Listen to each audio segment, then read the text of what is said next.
Bonjour, bonsoir les enfants, bienvenue dans mon cours de mathématiques. Comme c'était promis, nous allons parler des problèmes. Et aujourd'hui, nous n'allons pas résoudre les problèmes. Nous allons tout simplement vous expliquer comment schématiser un problème. Comment schématiser un problème. Schématiser un problème veut dire faire le schéma du problème. Le schéma, c'est un dessin. Donc, schématiser un problème, qu'est-ce que cela veut dire? Schématiser un problème, c'est faire un dessin pour représenter ce problème. Tout simplement, tu fais un dessin pour représenter ce problème. Par exemple, maintenant, dans ma leçon, vous allez voir les différentes façons de faire un dessin pour représenter le problème. Mais bien avant, nous devons faire un petit rappel sur les étapes à suivre pour résoudre un problème. On se souvient, on avait appris ça en deuxième année. Et on doit d'abord, pour avancer, pour résoudre un problème, il y a 8 étapes à suivre. Tu dois d'abord lire le problème. Un problème, c'est comme la lecture expliquée. C'est comme la lecture expliquée, tu lis le texte, s'il le faut plusieurs fois, jusqu'à ce que tu comprennes. Ok? Tu lis le texte et tu comprends. Deuxièmement, par exemple, j'ai ce problème ici. Milo a 4 cahiers bleus et 3 cahiers rouges. Combien de cahiers a-t-il en tout? C'est un problème très simple, mais tu dois lire et tu dois le lire. Tu lis, tu comprends. Ensuite, tu soulignes la question. Dans un problème, il y a toujours une question posée. Voilà pourquoi quand tu as un problème, quand tu lis un problème, c'est comme s'il reste dans ta tête un gros point d'interrogation. C'est la question posée. Je souligne la question. Et c'est à cette question que je vais répondre, pas à d'autres questions. Voilà. Je souligne la question. Ça, c'est la deuxième étape pour réussir le problème. Troisième étape, j'entoure les données qui sont utiles. Milo a 4 cahiers bleus, 3 cahiers rouges. Maintenant, quelles sont les données qui sont utiles? Le chiffre 4 ici est très utile. Le chiffre 3 est utile. Voici les données utiles. Voici les données utiles. J'entoure les données utiles. Quatrième étape, je dois faire un dessin pour représenter ce problème. C'est là que nous allons nous arrêter aujourd'hui. Je dois faire un dessin et après avoir fait des dessins, on va continuer jusqu'à ce que le problème soit résolu. Mais aujourd'hui, on va s'arrêter à l'étape 4. Je fais un dessin pour représenter le problème. Alors, les enfants, un problème peut être représenté par un dessin rond. On va travailler ensemble. Avec le problème de Milo. Milo a 4 cahiers bleus et 3 cahiers rouges. Pour chaque donnée, je vais faire un rond. Alors ça, c'est un dessin rond. Dessin rond. C'est-à-dire, je vais utiliser des ronds pour schématiser mon problème. Voilà. Milo a 4 cahiers. Ici, je vais écrire le chiffre 4. Voilà. Milo a 4 cahiers bleus. 4 cahiers bleus. Un petit peu plus petit. 3 cahiers rouges. Je mets le chiffre 3 ici. Maintenant, Milo a 4 cahiers bleus, 3 cahiers rouges. La question posée, c'est quoi? Combien de cahiers a-t-il en tout? Eh bien, ce que je vais faire, je fais le grand rond qui entoure les deux types de cahiers. Donc, et ça va me donner le résultat de l'opération. Donc, c'est les cahiers bleus, les 4 cahiers bleus, plus les 3 cahiers rouges, ça me donne, voici la question qui est posée. Voilà la question qui est posée. C'est ça que je dois chercher dans le problème. Ça, c'est quand je représente mon problème en dessin rond. Voici comment je représente mon problème en dessin rond. Maintenant, deuxième façon de schématiser un problème, c'est un dessin carré. Un dessin carré. Je vais utiliser des carrés pour représenter mon dessin. Je vais utiliser des carrés pour représenter mon dessin.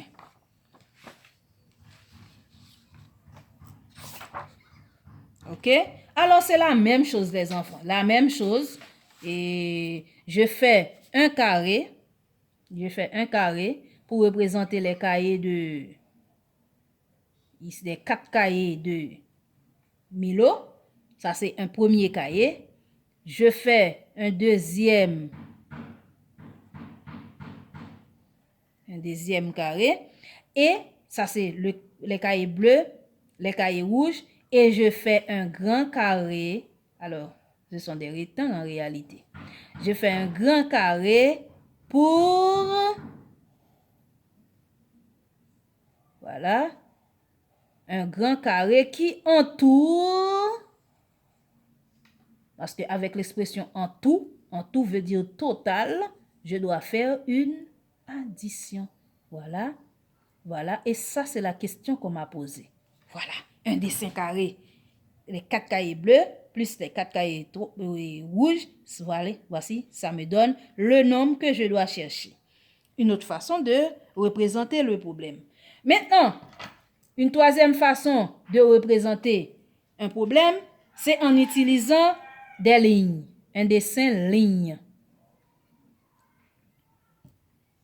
Un dessin ligne. Un dessin ligne. Voilà. Je vais, dans un premier temps, tracer les cahiers rouges. Les 4 cahiers rouges. Voilà. Les 4 cahiers rouges. Voici les 4 cahiers rouges. Ici, j'écris 4.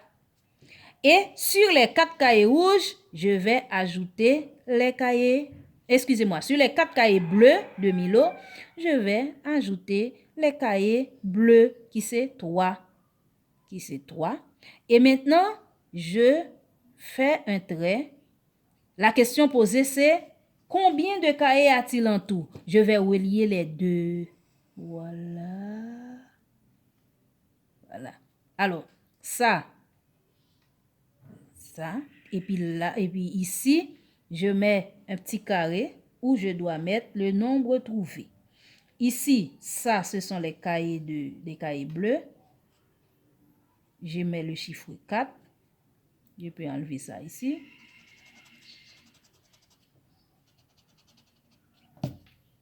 Ici, ça, ce sont les 3 cahiers rouges. 3, laisse-moi faire ça plus gros pour toi, que tu puisses voir. Les 4 cahiers.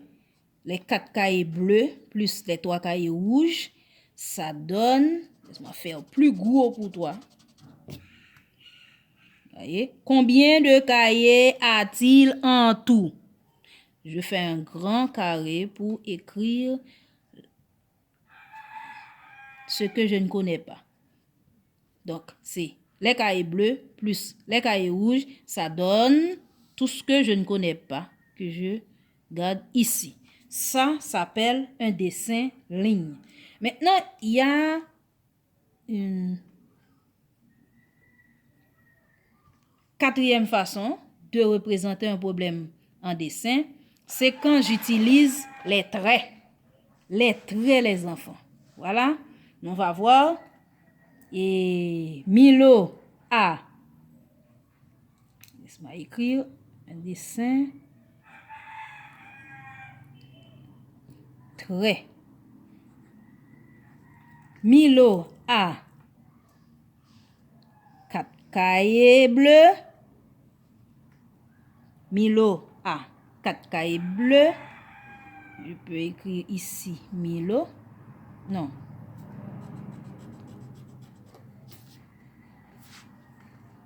Cahier bleu et cahier rouge. Ici, je mets les cahiers rouges. Milo a 3 cahiers rouges. Ici, c'est 4. Ici, c'est 3. Maintenant, combien de cahiers a-t-il en tout? Combien de cahiers a-t-il en tout? Tu additionnes les deux. Et ça me donne un chiffre que je ne connais pas. Donc, je dois additionner le premier trait plus le deuxième trait, c'est-à-dire 4 cahiers plus 3 cahiers, et ça me donne ce que je ne connais pas. Alors, ce sont là les différentes façons de représenter un problème en dessin. Ici, nous avons fait avec l'addition et dans la prochaine vidéo, nous allons faire ces mêmes schémas avec la soustraction. Donc, une façon très simple pour schématiser les problèmes, c'est-à-dire pour représenter les problèmes en dessin. Merci.